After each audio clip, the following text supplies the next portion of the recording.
Philipe Martinez has burned his bridges in the Eastern Caribbean. After naming numerous Caribbean CIP and political officials in his RICO lawsuit and aggressively prosecuting his case in the media, Martinez cannot simply return to being a CIP agent or promoter. But the man who damaged the reputation of Eastern Caribbean citizenship by investment programs says he has a plan. MSR Media America is now becoming an adversary company and due diligence company. Because, let's face it, we have conducted the biggest investigation. He also promised to share information with the Prime Ministers of St. Kitts Nevis and Saint Lucia, although he said he would not publicly divulge any of the information he previously promised to make media bombshells out of.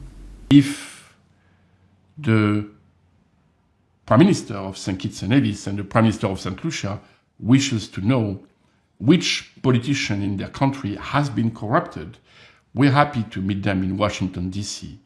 and give them the list of these politicians. We will not disclose that list to the public. We're not for trying to use a good word, but for burning people in public. It seems at odds with Martinez's previous declarations to make all the information public and to expose those he labeled as criminal and corrupt.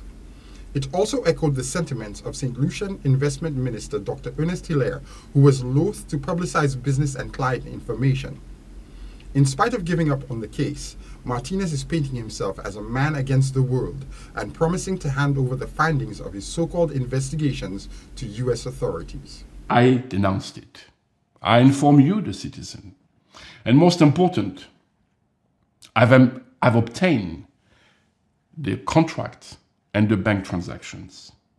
And I've handed over every week the information to the federal agents. Martinez promised to give a list of what he called 50 fraudsters in citizenship by investment to the incoming American House of Representatives and Senate in the hopes they will keep his case alive.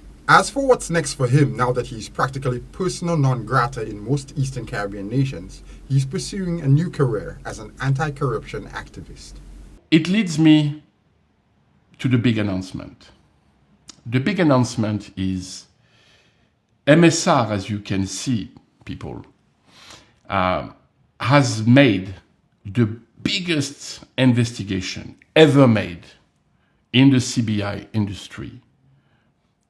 What we've discovered is a criminal enterprise that involves wire fraud, money laundering, and corruption.